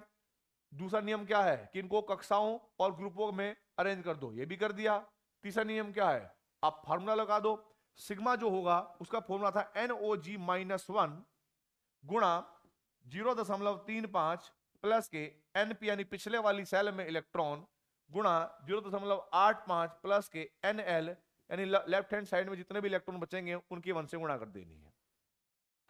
आप मुझे बताइए NOG जो बाह्य समूह है उसके अंदर कितने इलेक्ट्रॉन है, 1, तो आप यहां पर क्या करोगे 1 - 1 गुणा 0.35 प्लस NP कितने हो जाएंगे, पिछले वाली सेल में कितने हो गए, आप कहोगे सर 2, तो 2 गुणा 0.85 प्लस NL, इससे लेफ्ट में तो कोई इलेक्ट्रॉन नहीं है ना भाई, न्यूक्लियस है सीधा, कोई ना मिलेगा। और तो यहां पर रख दोगे आप वैल्यू 0 × में 1, 1 में से 1 गया 0, ये पूरी संख्या 0, वो भी 0, आंसर आएगा 1.70, सिग्मा की वैल्यू आ गई। जेड इफेक्टिव अगर निकालना होगा तो क्या मैं जेड माइनस सिग्मा वाला फॉर्मूला लगाऊंगा और 3 में से 1.7 अगर निकालूंगा तो ये मेरे पास आएगा कितना, 1.3 आंसर आएगा भाई। तो मैं आपको बताऊं ना, ऐसे आप सारे तत्वों का निकाल सकते हो, लेकिन मैं सिर्फ मैं ही निकालूंगा, तुम्हें नहीं निकालना है। क्यों नहीं निकालना है? क्योंकि टाइम वेस्ट नहीं करना है उस पॉइंट पर जो आपका पॉइंट खराब हो। मेरा ये पढ़ाने का तरीका इसलिए है कि लाइफ में कभी आपको डाउट ना आए, ठीक है भाई। तो बस एक बात सटीक तरीका ये हो गया कि 1.30 इसका जेड इफेक्टिव है। जब आप कभी कैलकुलेट करोगे इसी नियम के अनुसार, यही फॉर्मूला लगाओगे, यही सब अरेंज करोगे, तो इसका आएगा 1.95, इसका आएगा 2.60, इसका आएगा 3.25 और इसका यहां पर क्या आएगा भाई, इसका आएगा हमारे पास कितना, 3.90 ऐसे आएगा। और मैं बस इतनी बात आपको फील कराना चाहता हूं मेरे बंदरों, मेरे शेरों, कि भाई जब आप कभी भी पीरियोडिक टेबल में आवर्त में लेफ्ट से राइट जाओगे तो जेड इफेक्टिव इंक्रीज हो जाएगा। बस ये बात ध्यान रखनी है, ये मेरे को प्रूव करना था। और इसके बाद तो भाई साहब पीरियोडिसिटी का चाहे कुछ भी हो, एटॉमिक रेडियस, आयनिक रेडियस, फलाना ढिमकाना, ये वो सब कर देंगे अपन लोग, ठीक है। आइए, ये आपने लिख लिया होगा, चलते हैं आगे। तो मेरे हिसाब से तुम समझ रहे होंगे कि लेफ्ट राइट से राइट जाने पर प्रभावी नाम की आवेश पड़ता है। प्रूफ के साथ करवाएंगे हम, तुम्हें कोई रट्टाफिकेशन नहीं लगवाएंगे। आ गया परमाणविक त्रिज्या, कैसे?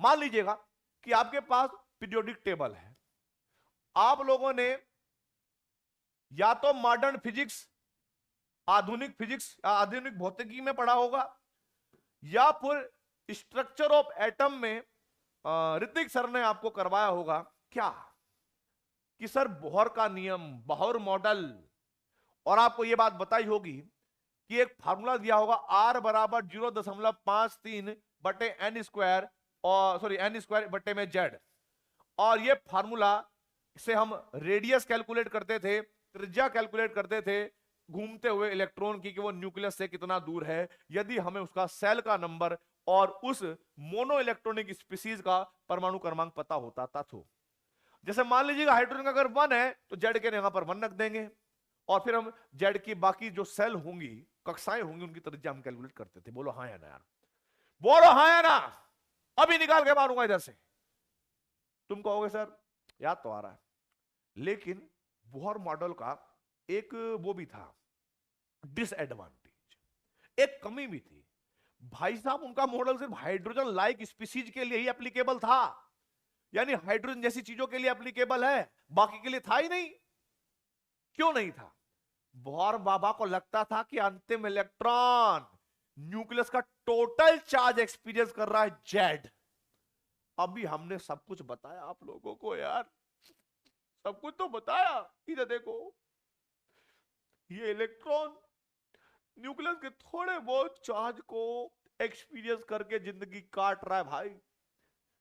इसके दुख को समझो, अंदर वाले इलेक्ट्रॉनों ने इसके साथ बहुत बुरा किया यार।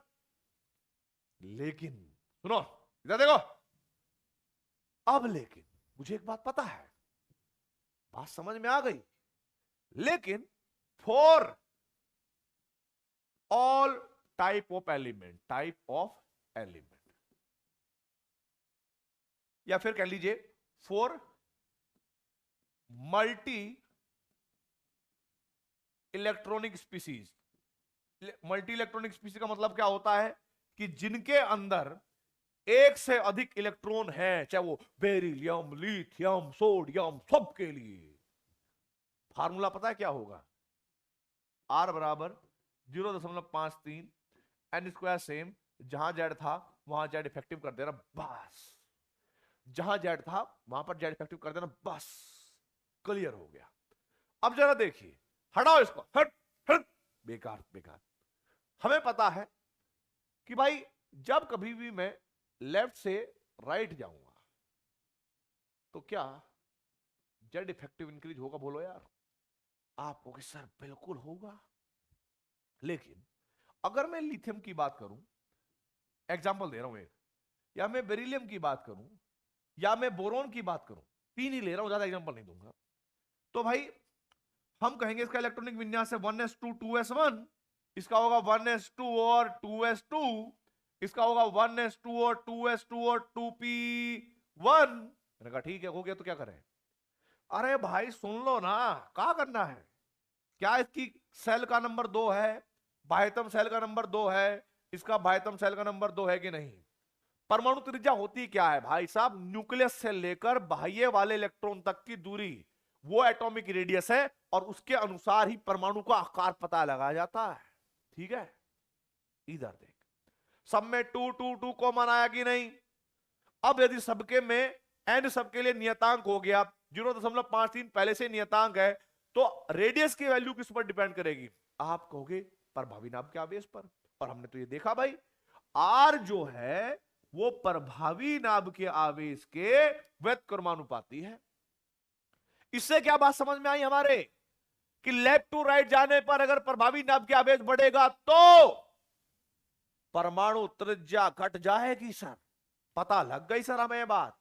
अब जरा देखो, आपको पता होगा कि जब आप पेपर देते थे असर्शन रीजन वाले question, on moving left to right, on moving left to right in a periodic table the atomic radius generally decreases, मतलब इट मींस कि जब आप बाएं से दाएं की तरफ, बाएं बोलते हाँ हाँ बाएं से दाएं की तरफ जाएंगे आवर सारणी में, तो परमाणु त्रिज्या जो है सामान्यतः घटती जाती है। ये पहली स्टेटमेंट है, एक्सप्लेनेशन है। क्योंकि प्रभावी नाभ के आवेश बढ़ जाता है, घट जाता है, ये हो जाता है, वो हो जाता है, फलाना ढिमकाना एंड सो ऑन। बोलो यार, होता है कि नहीं? तो आपको रीजन भी तो पता होना चाहिए ना। ऐसा थोड़ी ना कि किसी ने कह दिया रट लो यार, चलो हो गया। तो रट्टाफिकेशन वाले मेरे बच्चे होते ही नहीं कभी भी। मैं पसंद करता हूं उनको जो लॉजिक के पीछे भागते हैं, जो डाउट पूछते हैं। तो जरा देखो, अब मुझे एक बात पता लग गई है, जो आपको याद रखना है। वो नोट पॉइंट क्या है समझिएगा। आवर्त सारणी में ये स्टेटमेंट याद रखना है भाई। आवर्त सारणी में किसी भी आवर्त में, किसी भी आवर्त में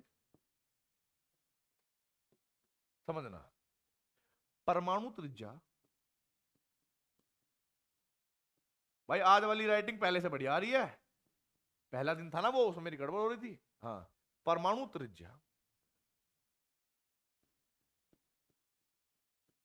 बाएं से दाएं जाने पर, यानी लेफ्ट से राइट जाने पर, यह बात हमें याद रखनी है। सामान्यतः कभी कभी क्या होता है कि सामान्यतः की जगह पर हमेशा लिखा होता है, हमेशा, तो हमेशा जो है गलत होता है, क्योंकि कहीं कहीं बीच बीच में कुछ एक्सेप्शन आ जाते हैं। अब अगर एक्सेप्शन आ गए फिर वो हमेशा थोड़ा ही रह गई, ऑलवेज थोड़ा ही रह गई। तो जिन स्टेटमेंट में ऑलवेज रखा होगा समझ जाना कि वो स्टेटमेंट गलत हो जाएगी। सामान्यतः प्रयोग मतलब ऐसा अधिकतर होता है, ऐसा मान के चलना है। सामान्यतः कम होती रहती है, कम या घटती जाती है, हो जाती है। और इसका कारण क्या होगा? बोलो भाई, कारण भी तो पता होना चाहिए कि नहीं? क्योंकि, बोलो, क्योंकि क्योंकि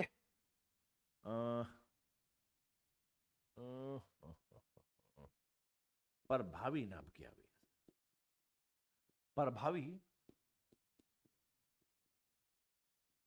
नाभिकीय आवेश बढ़ता जाता है, बढ़ता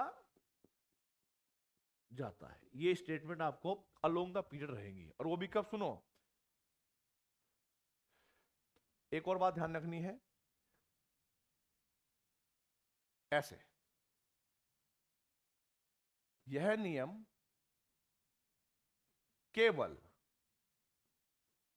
ग्रुप 17 तक ही माना जाता है, माना जाता है। क्योंकि जैसे ही आप ग्रुप 18 में आओगे, तो ग्रुप 18 में होते हैं आपके पास अक्रिय गैसेस या नोबल मेटल, जिनकी रेडियस होती है वांडरवाल रेडियस। और वांडरवाल रेडियस जो होती है बेटा, वो हमेशा आयनिक रेडियस या सहसंयोजी रेडियस से या त्रिज्या से ज्यादा होती है। तो ये बात ध्यान रखनी है कि ये जो मैंने आपको नियम लिखवाया कि लेफ्ट टू राइट जाने पर जो रेडियस या परमाणु त्रिज्या कम हो रही है वो सिर्फ ग्रुप 17 तक ही होती है। ठीक है, आगे लिखिए, आगे समझने की कोशिश करना। किसी भी आवर्त में नोट पॉइंट है, नोट पॉइंट 22 है भाई है, ठीक है।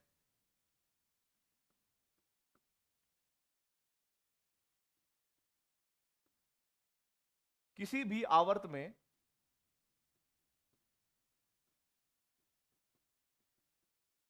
सबसे बड़ा तत्व, सबसे बड़े आकार का तत्व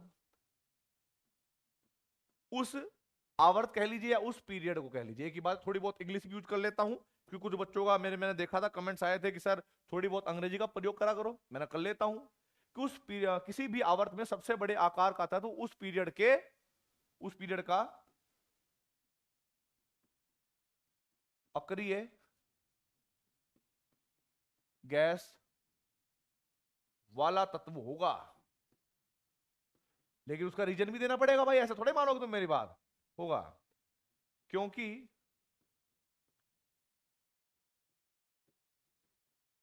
उसकी त्रिज्या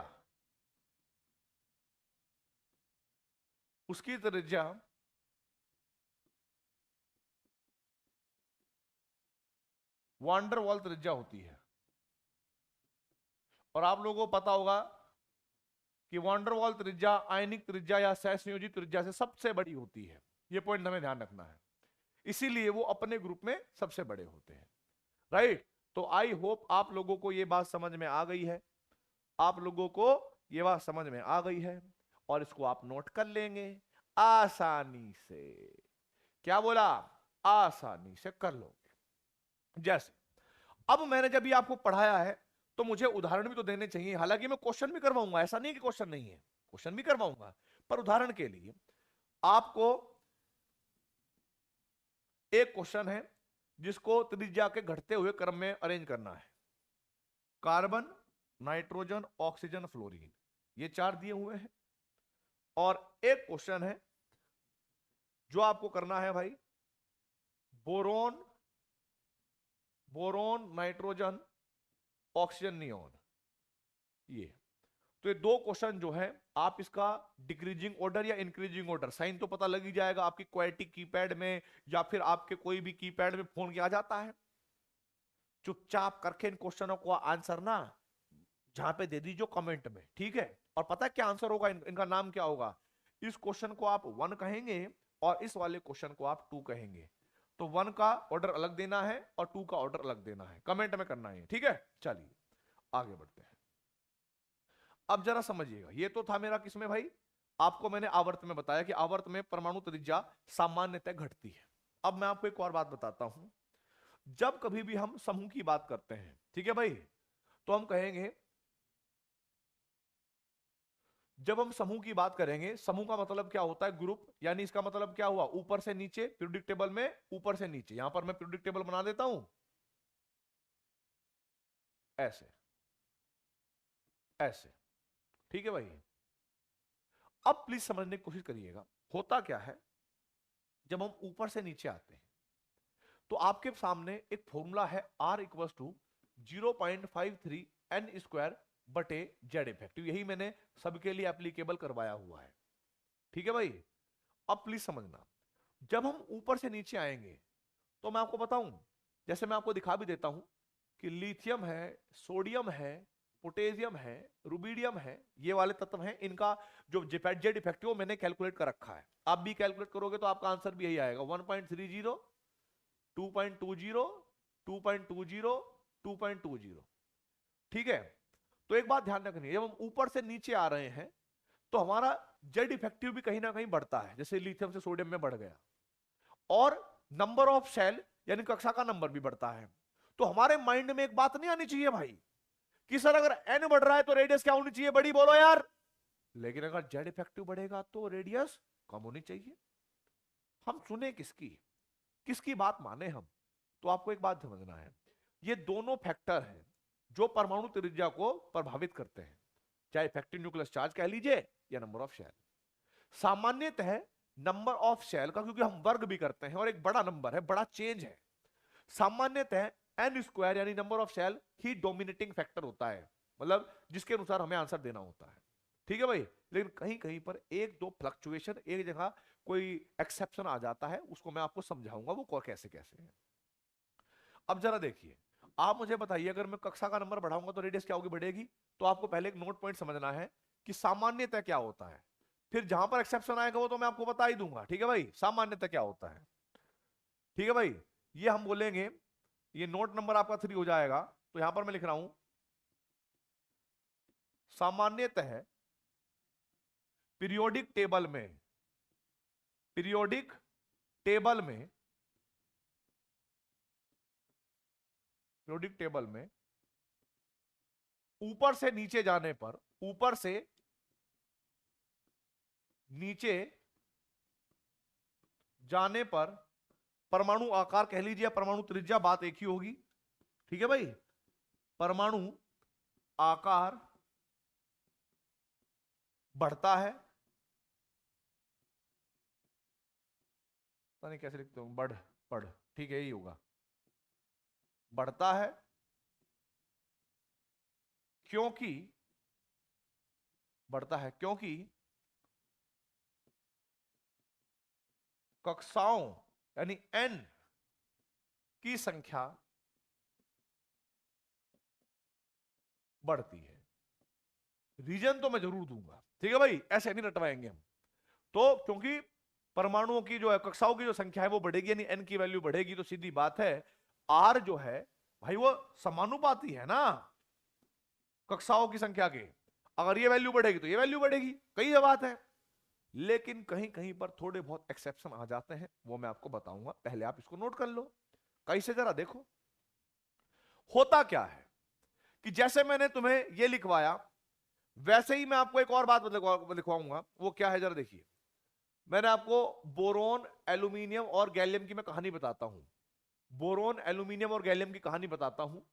ये भी मैं आप उसी फॉर्मूले में रख के अगर कैलकुलेट करोगे ना, तो इसका 2.6 आएगा, इसका 3.5 आएगा और इसका 5.0 आएगा। तो देखो, ऊपर से नीचे जाने पर जो प्रभावी नाभ के आवेश है वो बढ़ रहा है, और भाई रेडियस क्या होनी चाहिए थी हमारे पास, कम होनी चाहिए थी, क्योंकि ऐसा प्रभावी नाभ के आवेश बोलता है। लेकिन ऊपर से नीचे जाने पर कक्षा भी बढ़ रही है, कक्षा अगर बढ़ रही है तो वो कहती है कि नहीं भाई रेडियस तो बड़ी होनी चाहिए। तो होता क्या है, एक बात समझनी है आपको, कि जब कभी भी हम ऊपर से नीचे आते हैं तो प्रभावी नाभ के आवेश में जो परिवर्तन आता है, जिसको हम डेल्टा कह रहे हैं, यदि वो बराबर है, यदि वो बराबर है या फिर वो छोटा है किससे, 0.9 से, 0.9 से, तो हम कहेंगे एन डोमिनेट करेगा। ट्रिपल टिक का मतलब क्या हुआ, एन डोमिनेट करेगा। ठीक है भाई, दूसरा ये रूल नंबर 1 था भाई, जो मैंने इधर शॉर्ट में करवा, इधर लिखवाया हुआ है, इधर लिखवा देता हूं ये, कि यदि परिवर्तन 0.9 के से बराबर है या छोटा है तो एन डोमिनेट करेगा। लेकिन अब आप समझना रूल नंबर 2 क्या होगा इसका। रूल नंबर 2 कहां लिखे भाई, ये लिखवा देते थे, है ना, ये लिखवा देंगे कि भाई कहां रे, इसको हटाओ, इसको हटाओ, इसको हटाओ। अगर हम इधर की बात करें तो यहां पर जो चेंज आया है प्रभावी नाभ के आवेश, वो आया है 1.5। तो इससे हमें आपको एक बात समझनी है मेरे शेरों, कि यदि प्रभावी नाभ के आवेश में परिवर्तन कभी भी 0.9 से बड़ा हो, किससे बड़ा हो, 0.9 से बड़ा हो, तब आप क्या करेंगे, हमेशा ही क्या करोगे बेटा, बोलो, अरे बोल दो यार नालायको। तब आप कहोगे सर प्रभावी नाभ के आवेश जो होगा ये डोमिनेटिंग होगा, मतलब आप आंसर इसके अनुसार दोगे। कैसे दोगे जरा समझिएगा भाई। अगर मैं बोरोन और एल्यूमिनियम में कंपेयर करूं कभी भी, है ना, तो मुझे पता है कि डिफरेंस कितना आया है, 0.9 के बराबर। और अगर 0.9 के बराबर आया है तो मतलब क्या है, कौन डोमिनेट करेगा, एन। अगर एन डोमिनेट करता है तो इसका मतलब क्या हुआ कि जिसका एन बड़ा होगा उसका आकार बड़ा होगा। तो हमें यह बात पता लग गई कि एल्यूमिनियम बड़ा है किससे, बोरोन से। क्लियर हो गई ये बात, एल्यूमिनियम बड़ा है बोरोन से। लेकिन जब आप एल्यूमिनियम और गैलियम में आओगे तो मैंने देखा सेल तो बढ़ रही है, लेकिन प्रभावी नाभ के आवेश में जो परिवर्तन आया है वो 1.5 का है, यानी वो 0.9 से ज्यादा है। तो कौन डोमिनेट करेगा? आपको सर इस बार जेड इफेक्टिव डोमिनेट करेगा। यानी आंसर इस बार आपको सेल के हिसाब से नहीं देना, किसके हिसाब से देना है? प्रभावी नाभ के आवेश के हिसाब से। और आपको साफ साफ दिख रहा होगा नालायक को कि प्रभावी नाभ के आवेश इसका क्या हो गया? ज्यादा, तो इसकी रेडियस क्या होगी? कम। तो आप ये भी देखोगे ऊपर से नीचे जाने पर जब हम कहते थे ना सेल का साइज बढ़ता है तो भाई आपका एटम परमाणु त्रिज्या बढ़ जाती है। अरे उल्टा घट जाती है भाई इस केस में। तो ध्यान रखना है बात कि एल्यूमिनियम बड़ा होता है गैलियम से, भले ही गैलियम नीचे हो, ठीक है। और एल्यूमिनियम बड़ा होता है किससे? बोरोन से भी। तो अगर इन तीनों में कभी क्वेश्चन आ जाए रे बाबा, कंफ्यूज नहीं होने का, चुपचाप आंसर लगा देने का है। क्या आप लोगों को ये बात समझ में आई क्या? नहीं? ठीक है भाई, ऐसा करना है आपको। तो चलिए भाई, आई होप मैंने आपको काफी कुछ सिखा दिया है। ये आप नोट करो, फटाफट फटाफट नोट करो, ठीक है? फटाफट नोट करो।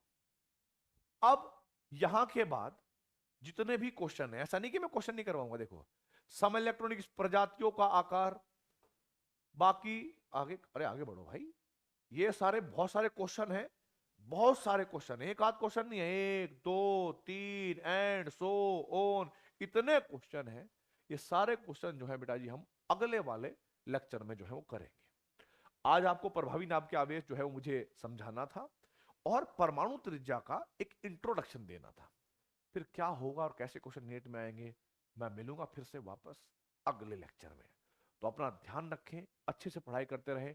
All the very best. जय हिंद, जय भारत। ठीक है।